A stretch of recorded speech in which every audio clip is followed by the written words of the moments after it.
Hello, my name is Ewan Marshall, Deputy Editor of the Brazilian Report. I'm here with our Editor-in-Chief, Gustavo Ribeiro, and our reporter, Amanda Audi. And we're here to talk about their article from June the 9th on how the semiconductor crisis could have cost Brazil its democracy and how diplomatic negotiations helped ensure the 2022 election took place.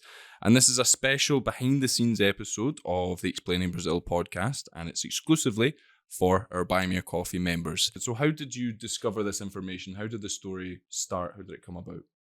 So in May, I was in Washington, D.C. with Laura Kihan, our CEO, and we were visiting clients, we were visiting sources, and in one of these many conversations and meetings that we had, someone actually tipped us with this story by saying, that there had been a major diplomatic effort to get the semiconductors that the electronic machines would need, and nobody knew about it. And that sort of like was a light bulb moment, and we're like, okay, there's a story there. And it's funny because the person that first tipped that didn't even realize there was a story because they were like, well, I mean, it's been months, but still, like, this is a major story. It had not been told, so it was very, very important. And I remember very quickly I started messaging Amanda and say, okay, let's coordinate to reach out to everyone that was involved in that operation to talk with them. So Amanda, I'll let you talk about like your end of how because we actually started to dig more things that we knew that were there, right? Yeah, and I remember that I thought it was very odd that I never heard about this story before because we here in Brazilian Report and the whole Brazilian press covered the elections, the 2022 elections, a lot, like exhaustively. And this story, that is a huge story, we never heard about this. And then I was searching on Google, trying to find something about this. And there's only a couple of mentions, like very brief in obscure sites, websites. And then we thought that it was very important to talk to these people who participate in this whole I don't know, challenge to. And by the way, Amanda, you mentioned something that for people who are not familiar with how journalism works, once you get pitched the story that you think it's super interesting, the first thing you do is like you Google it to say, okay, has somebody else done something about it? And you always hope to not find anything. So that was a good thing, because when you say, okay, I have this massive story, no, X newspaper, Y newspaper have already done about it, and then it gets killed. So then you've got this idea, you've got this story in your head, which you realize that, no one else has done. What comes next? How do you put it together? Well, Gustavo was traveling, so I was here in Brazil, and then started to call people who maybe could to talk about this process. And then it took a lot of time, right? Because you went into vacation at one point, and it was very split. Amanda talked to a lot of sources, I talked to other sources, and it took a month or so, right, for us to talk to everyone and corroborate, because what we wanted to do is see first-hand accounts and see if they matched, and if there were any discrepancies, we would have to check with a third or a fourth party to see, okay, who is closer to the truth.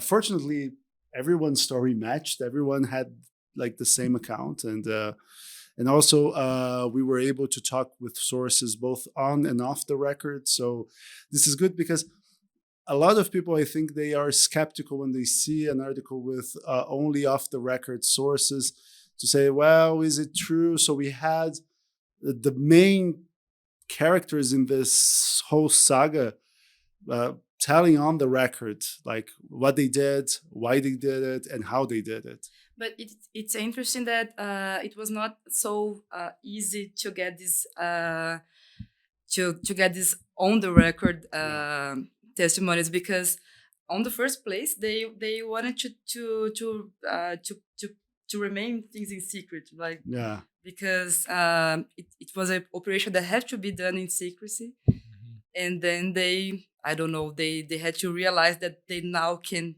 talk about this Yeah. without prejudice. Mm. And Sorry. so now that this has been published, I mean, it's been published for a couple of weeks now, and our readers, not just our Buy Me Coffee members, everyone can read it on our website in English and in Portuguese. And so what kind of impact has it had? What does this mean for Brazil's democracy and politics in the current moment?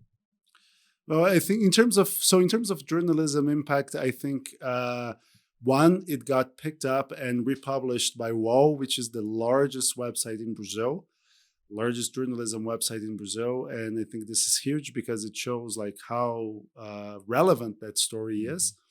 But also, I think it helps us understand to which degree Brazilian democracy was truly threatened in 2022. And I think because nothing irreversible happened, a lot of people tend to belittle the sheer threat that Brazilian democracy had. We had a president that was discrediting day in, day out the electoral system. His entourage was filled with people that we are seeing every week, new reports coming, showing that they had a play-by-play plan to stage a coup d'etat. And this shows that, well, if Brazil hadn't got the semiconductors it needed to make the electronic machines work, we would have to do the elections with machines that whose reliability would be questioned. And I think it's important to say that Jair Bolsonaro's party, right after the election, formally challenged and filed a lawsuit to challenge the old electoral machines that were used, the semiconductors that were imported through this massive diplomatic operation. They were used in new models. So imagine if all machines that were used were the old ones, which Bolsonaro challenged. So it would make a much more tense environment and a much more contested election, I think. I don't know, what do you think, Amanda? I think we can only imagine what could happen if this machine wouldn't come to Brazil. Yeah, and that's the thing. Because it came, a lot of people tend to belittle the problem, but like it was not trivial what happened. Right. Yeah. And so in the whole piece and in the process and in the final text, is there anything in there that you now want to explore further? Are there any kind of loose threads that you want to tie up in future stories? How do you feel about that looking back? Well, I don't know. I guess there's a story that could have some developments in the next month, maybe, and next elections. And now we have a President Lula that, I don't know, in the piece we say a lot about how this relationship of Lula with the United States, it's a point of tension, maybe, because of this whole operation that was largely done by the US diplomats. And then now maybe this could be another point of tension in the Brazil-US relationship. Maybe. Yeah, no, I agree that we can develop other stories using this one as a starting point, but I think we did a pretty good job in tying all the loose ends. And I think like the story, it's a long piece, longer than the ones we usually publish, but I think we try to explain 360 what happened, why it was important, what could have happened if circumstances were different. And so yeah, I mean, I'm pretty satisfied with the job we did, actually. Excellent. Well, thanks very much, our editor-in-chief of the Brazilian Report, Gustavo Ribeiro, and our reporter, Amanda Audi, the two people behind this story. And again, just reiterating, our readers can check out this story on our website. It's entitled "The Semiconductor Crisis Could Have Cost Brazil Its Democracy." And yeah, thanks for everyone who is subscribed to our Buy Me a Coffee community. And there will be more podcasts like this in the future, giving you a bit of behind the scenes on how we do our journalism and how we publish our stories. Thanks a lot. Ciao.